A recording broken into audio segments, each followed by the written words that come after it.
Costantiel. There you go. All those Italian lessons I took didn't take. Jeez.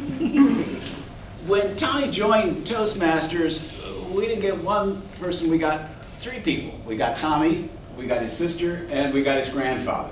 Because Tommy's always telling us these wonderful tales about his grandfather and the advice that Tommy gets. And we hear about these wonderful Italian meals, and we hear about his boxing career, and being a young eligible bachelor. He also was an area governor, obviously a great sports enthusiast. Tom, start coming up.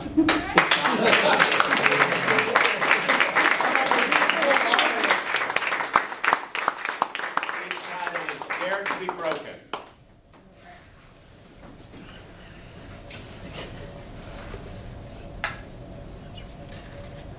It was a blazing hot Sunday, Indiana afternoon. Thermometer said 94 degrees. Heat index must have been 100. Our hero found himself reduced to a stumble, dizzy, confused, when without warning,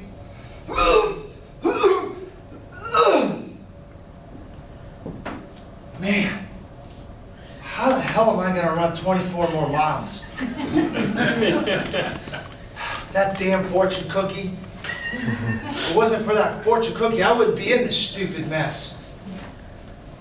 Mr. Toastmaster, fellow Toastmasters and guests, what did that fortune cookie say that got our hero in such a predicament? It said, "Do the thing you fear, and the death of fear is certain." It's kind of funny because it's sort of like Toastmasters. The number one fear that people have is public speaking. And really, the thing that I've learned in life, the only way to get over your fear is to just go out there and do it. But what does a fortune cookie have to do with this particular situation and this predicament? Well, you see, our hero was afraid of water. Well, not necessarily water, he was afraid of swimming. Well, not necessarily afraid of swimming, it's not being able to swim and sinking to the bottom, drowning. And so, that fortune cookie sort of ignited this fire. And he remembered the first time that he got up to public speaking, how scared he was and how it got a little bit better. And he figured, hey, the only way to get over this fear of swimming is to just get in the pool and do it. And let me tell you, it was ugly. My mother, who happened to go to the same club as I go to, saw me trying to swim. And she said to me later, she says, "Tom, what are you doing?" I said, "I'm trying to swim." And my mom says, "Are you sure you're not trying to splash all the water out of the pool?" I said, "Well, Mom, I want to be an iron." She says, "Well, you better learn how to swim." And so it began. And with a noodle, I would do 50 meters at a time. And little by little, I worked my way up. And pretty soon I got confident enough not to use the noodle.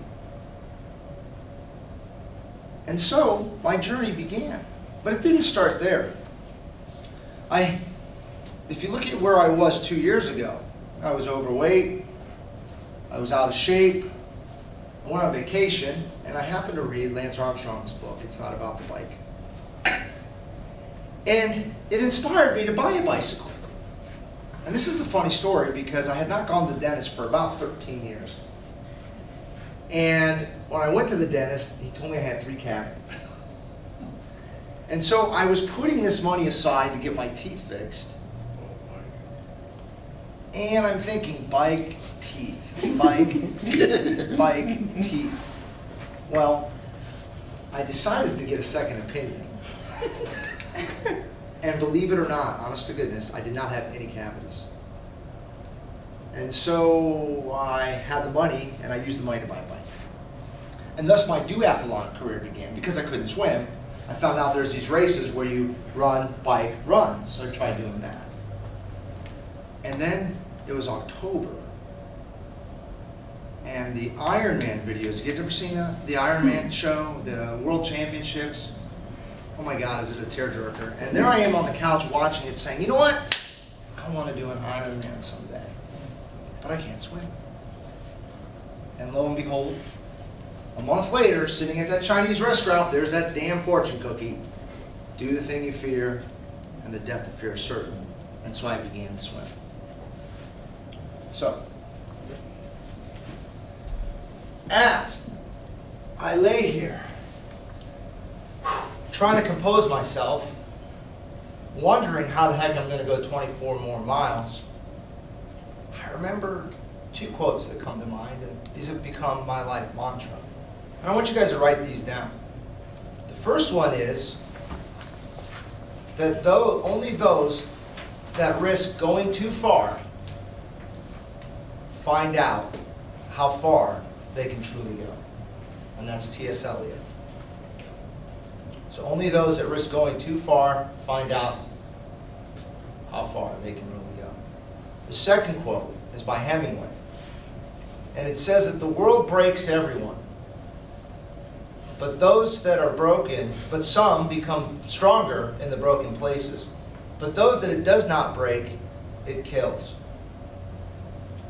And with that, I got up and I put one foot in front of the other. And pretty soon, I was at the halfway point. And the running seemed to get a little bit easier. And I stopped at a couple aid stations and got some oranges and some fluids in me. And with about 5 miles to go, I heard a voice inside my head that just said, go, go. And I went. And I never ran so fast, so hard in all my life. And as I round this finishing chute, there it was, the finish line. Whole year's worth of work lay right there in that moment. And I crossed that line to hear, Tom, you are an Ironman. Now, how did I get there?